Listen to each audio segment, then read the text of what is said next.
Lightning like Steve McQueen. I'm in the fast lane when the light turns green. And I built tough, I ain't nothing but grit. Cause I made rugged blood, sweat, and spit. Yeah, like a horse I fly. Better push yourself in for a bumpy ride. I like to play hard, but I work harder. And I weather the storm cause I'm built stronger. What is up, ladies and gentlemen? We are back. We are live. It is the Freight Coach Morning Show, the top morning show in transportation, coming to you guys every single weekday, 8:30 a.m. Pacific, 10:30 Central, to break down some industry headlines, and most importantly, provide some actual insight into what you guys can do with all of this information.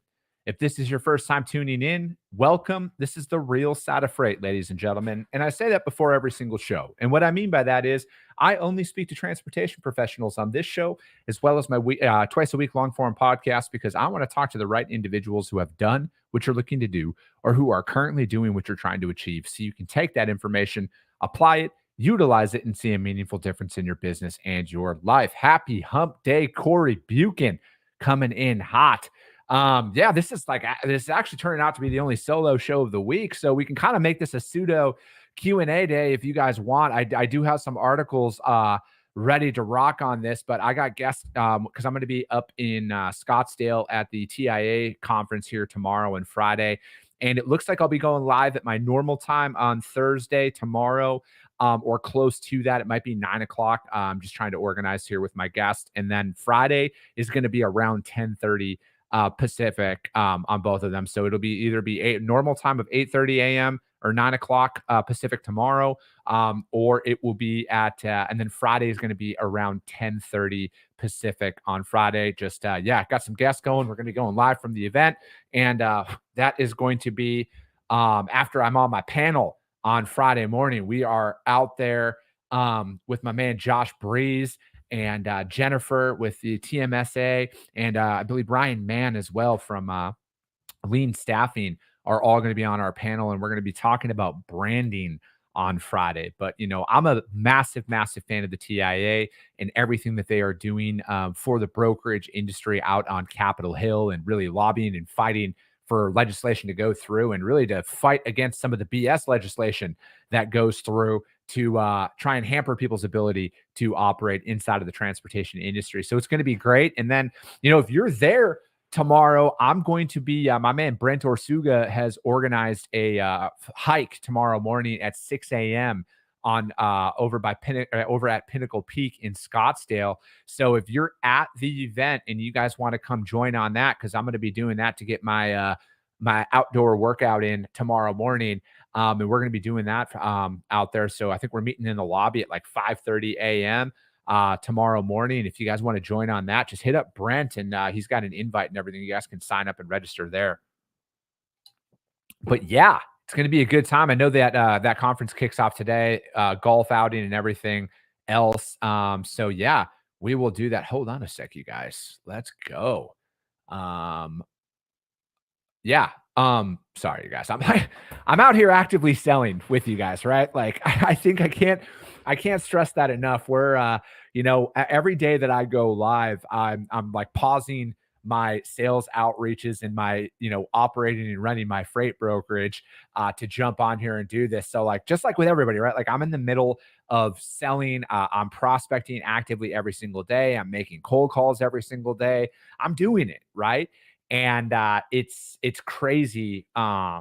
Just trying to keep everything straight sometimes, because we're not just like a standard freight broker, right? Like, we're not drive-in brokers. We'll do it if our customer has it, but we specialize in open deck and heavy haul, and we're in the middle of organizing a rigging crew to come in and load up a shipment for us next week we got to organize the forklift to come in and the crew and get our truck in there. And yeah, it's a bunch of fun stuff out there. And that's why I like doing the open deck and specialized world. It's because it's not one and the same, right? Like, every single shipment for the most part is different. It all goes to different job sites. It all is different dimensions and everything else. And I like it because it's not boring at all. But, I'm out here trying to set up, customer visits and, set up Zoom calls with people to really just talk about our abilities and capabilities. And, when they're in need of adding a new provider. I want them to think of us first out there. So, yeah, that's one of those things that we are doing day in and day out. Sonny Sharma, good morning, Orange Shirt Gang. It's going to be 86 degrees today here in Clovis, California. Sonny, are you coming out to Phoenix for the TIA event, man, or are you busy? If you are, man, I got to see you. But yeah, hold on a second, you guys. Here we got a response coming in. We just got ourselves a meeting for next week. Let's go. Hold on. Got to respond to this.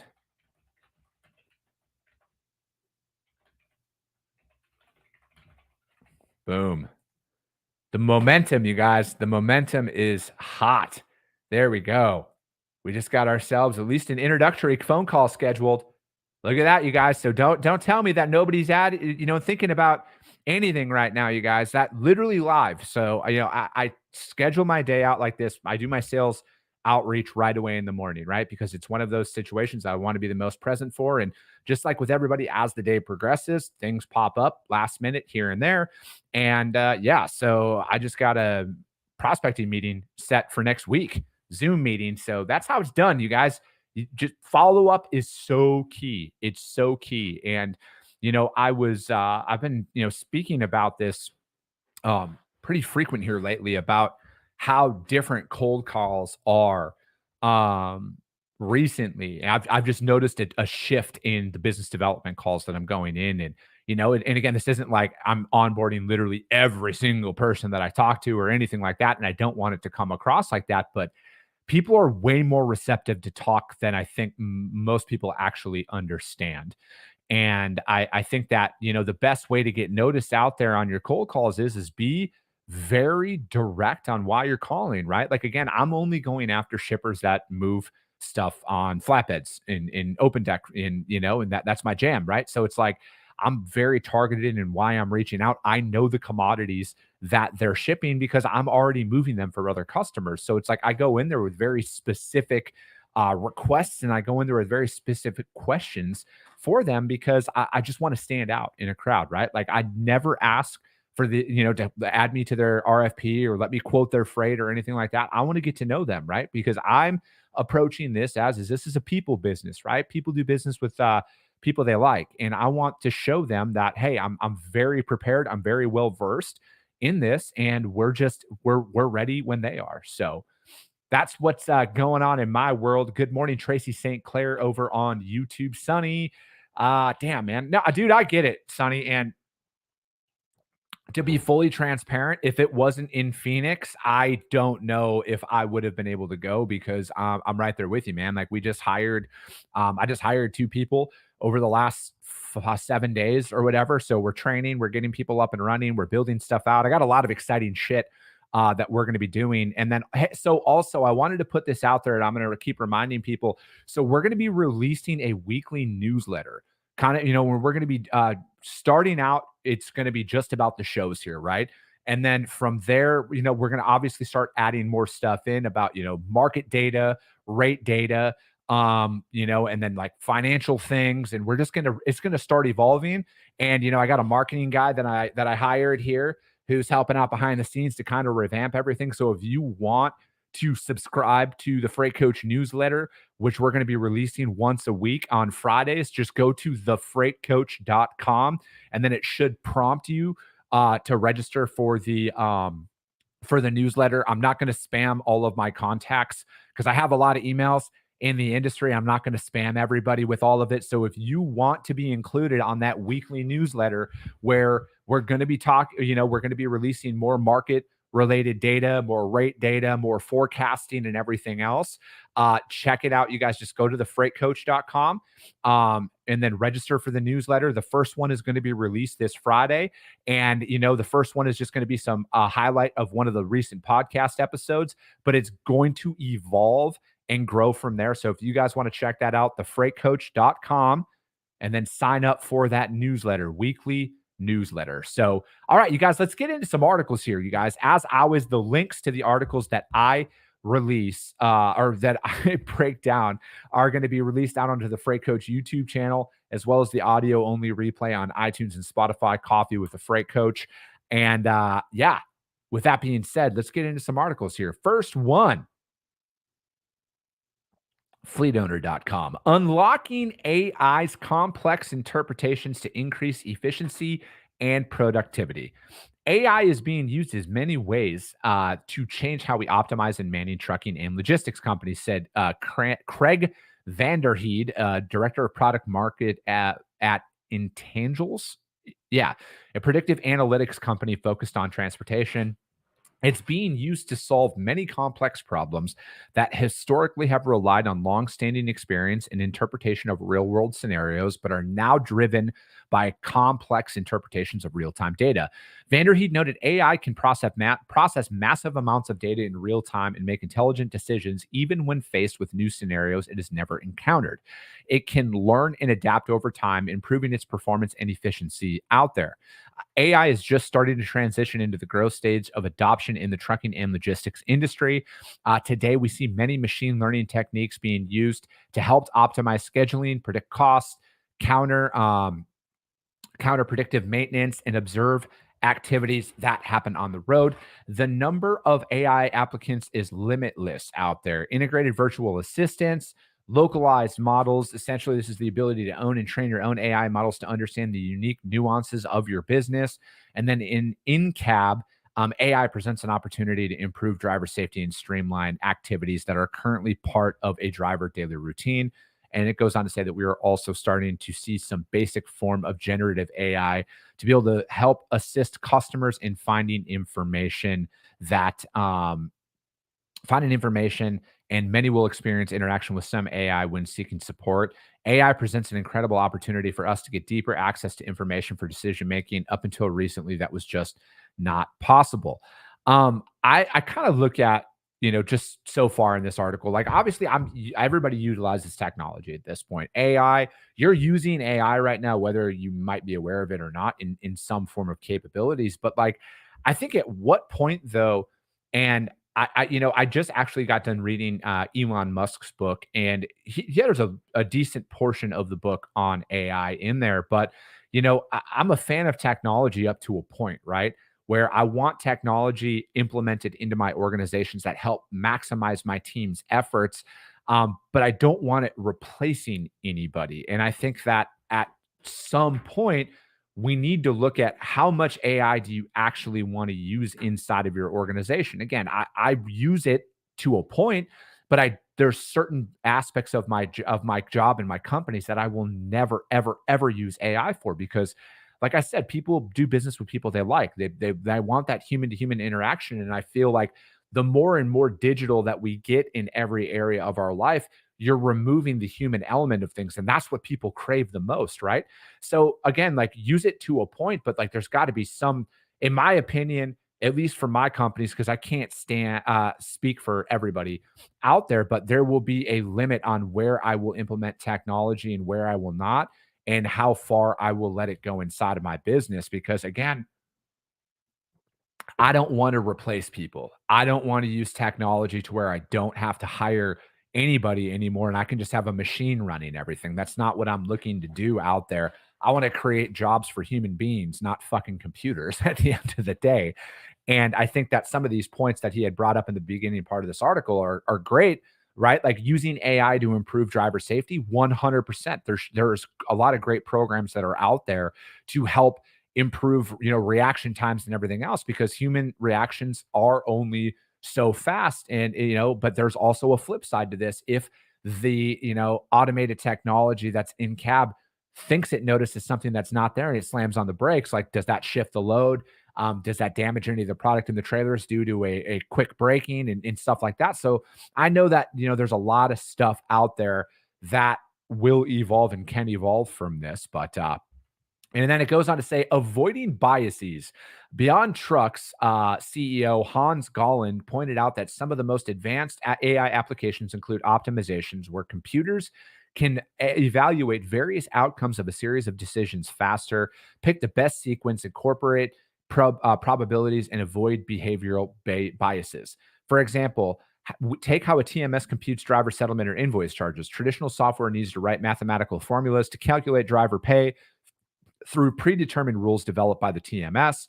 And then if a new customer has a novel pay scheme, the TMS provider needs to write a piece of new code to accommodate it. AI systems, however, promise to either generate the code through natural language out understanding or simply bypass the customized code altogether to calculate the correct math. And then, there's numerous areas out there where AI can potentially transform the modern trucking operation.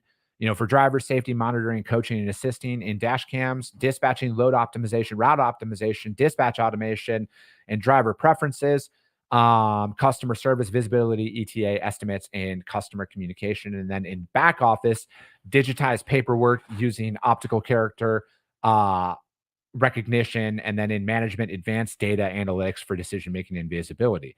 I think in this, and again, I'm not speaking for this individual, but my breakdown of those four things inside of a trucking company: drivers, dispatching, customer service, back office, and management. 4 of the 5 could, with what they're describing here, in my opinion, could easily replace all of those individuals, right? So that's why I say, like, there's got to be a limit here, because you could easily use an AI for dispatching, customer service, back office, and even management at that point, right? And I think that's where it gets dangerous. I think that's why there's got to be a limit to it. Again, like, having AI tools to help your team do their job more effectively is one thing, but everything that they listed out right there, like, you could easily just put an AI bot in there and just do all of that work, and then you don't have to hire anybody. And that's what, unfortunately, I think some people are going to look at is they're going to look at it from this perspective. Why don't I invest in AI and then I can remove, $150,000 in salary and benefits from my P&L, and this AI only costs, say, $30,000, right? Like, people are going to make that decision. People have already made that decision.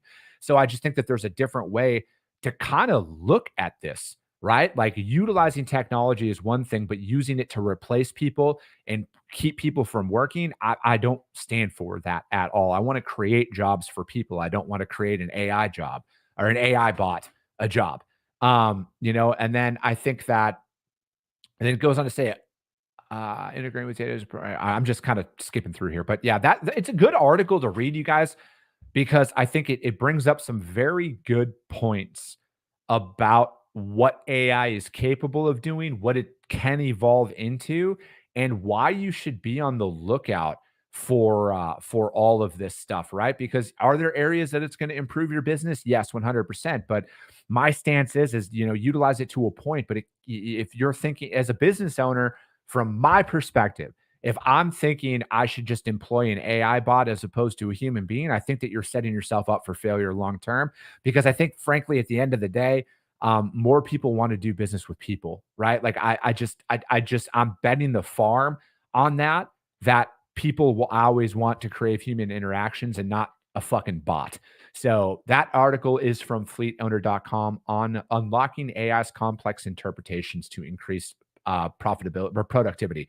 It's a good article to read. At the end of the day, there's some good information in there. Sydney Thiessen, good morning. Looking forward to seeing some of you at the TIA this week. Eric Ransom, good morning. Happy hump day. Carlos Rodriguez, my man. Happy hump day, sensei. Alan Joseph, there are too many historical decisions that need to be made that AI can't improvise or react to.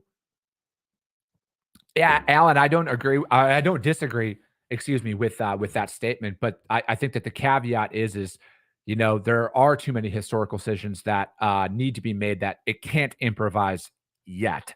And that's my concern is if, it's the yet portion of it, because historical in real front level experience, in some of the AI research that I've done, it's only a matter of time before it will learn that. So that's why I want something to, like, stop it from having that ever happen, right? Because I just don't ever want the machines to take over, right? What's that iRobot movie with Will Smith or whatever? Fuck, it's becoming more and more of a reality here every single day, it seems. Next article that we're going to break down here is from ttnews.com. And this, hey, you know what? This is something I'm glad to see coming out of Washington, D.C. Senate apprenticeship bill targets veterans. Bipartisan legislation aims to enhance the workforce. I think that it's no surprise that I can't say the majority, but a lot of truck drivers and a lot of people in this industry are military veterans. And, it goes on to say that legislation would expedite veteran benefits to interstate trucking. Senators John Tester of Montana and Bill Cassidy of Louisiana, are sponsoring a bill meant to improve the way in which veterans access commercial transportation apprenticeships with operations across multiple states. The bipartisan Veterans Transition to Trucking Act focuses on the freight workforce at its aim. Truckers and transportation workers fuel our economy, and we've got to be doing everything we can to bring more qualified truckers into the fold, including our veterans, said Tester. Our common sense bill would cut bureaucratic red tape and ensure veterans looking to use their VA education benefits to access trucking apprenticeships could more easily do so. Let's help veterans in any way we can, added Cassidy, ranking member on Health, Education, and Labor Pensions Committee. Having a commercial driver's license is a great career. Let's make veterans know about it. The legislation referred to committee with jurisdiction for consideration would specifically allow interstate commercial carriers to get approval for their apprenticeship programs, making it easy for veterans to access trucking apprenticeships. Stakeholders endorsing the bill include the Disabled American Veterans, the Veterans of Foreign Wars, and American Trucking Association, along with State Trucking Association. ATA thanks Senator Tester and Cassidy for introducing this common sense solution. ATA Senior Vice President of Affairs Henry Hanscom said, Americans' trucking industry needs drivers. Making it easier for the men and women who have served our country to enter a fulfilling career in trucking is a win-win. Renee Amar, an executive trucker of the Louisiana Motor Truck Association, and Dwayne Williams, CEO of Montana Trucking Association, added, it's vitally important that we make it easier for our service members who have safeguarded our freedoms to have job training out there, like a career in trucking. The VFW and the VFW supports the Veterans Transition to Trucking Act to allow VA to approve apprenticeship programs operated by interstate commercial carriers. 100%. Like I think that it's not just trucking that we should do this for, right? Like, of course, yes, there's a lot. I mean, that's what my old man did, right? So my dad was he served in the Army, and then as soon as he drove trucks in the Army, and then as soon as he got out, he started a trucking company, and he drove and did that, right? And I know a lot of the guys that I grew up around, my dad's friends, were all veterans as well. And it goes hand in hand, right, with those industries. So I think like there needs to be more job bills, and there needs to be more things out there for the men and women of our country who've bravely served our country to transition into jobs. Like there should be 100% job placement out there for people to go and pursue the career that they're looking for. And trucking is a great opportunity. I know that I've had a few companies or nonprofits come on this show that are veteran focused organizations about, getting truckers or people into trucking out there and, even into the transportation industry as a whole, right? They serve in the military and then getting them into logistics departments inside of warehousing and everything else, and really getting that transition done. I fully support a bill like this. And I think that there needs to be more of them out there. I think, frankly, at the end of the day, we should be reinvesting in our country with these bills to protect our own citizens, especially our veterans, and get them placed in jobs that are rewarding careers and everything, and use our funding that way. So that article is from ttnews.com. Senate apprenticeship bill targets veterans. And yeah, third and final article that we're going to get, Carla Ousted. What is up? Good morning to you, Carla. This article is from FreightWaves. Teamsters out at Southern California Trucking Company. Other votes mixed. The Teamsters have been pushed out from their representation of employees at Dependable Highway Express, an LTL and truckload carrier based in Southern California that's been in business since 1950.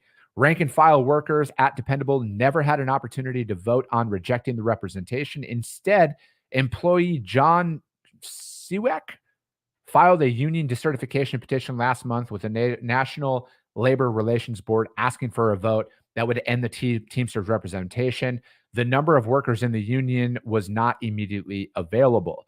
But before they could rule on a decertification request, the Teamsters filed a disclaimer of interest with the agency, effectively giving up an opportunity to fight the effort. That's interesting. Like many who have led the decertification efforts aimed at the Teamsters and other unions, they had a backing of the National Right to Work Foundation that is out there. The decertification vote is just one of several votes in the past 6 weeks. In some cases, that resulted in workers choosing to be represented by a union and others in rejecting the representation out there. Although the size of the workforce was not available at Dependable, a statement released by the National Right to Work Foundation said the petition organized by them had signatures of about 2/3 of the employees. The statement by the foundation recapped the conflict between the union that the Teamsters officials stirred tension in the workplace by threatening John Siwick. I don't know how to pronounce his last name. I'm sorry. Who in January sent letters to his coworkers containing publicly available Department of Labor data on the Teamsters boss's salaries, the foundation said. In retaliation for sending the letters, a union official appeared at his workplace the next day, made accusations against him, and threatened that he wouldn't be working at Dependable Highway by the next contract period. That is very interesting, and I'm saying that because obviously, if you've been watching my show, I have an utter disdain for the Teamsters. It's very personal for my family and what that organization tried to do to my family in the past, specifically my father, when one of the Teamsters members who wanted him as an owner operator to join, my dad said no. And then the guy said, "We're going to put pieces of shit like you out of business."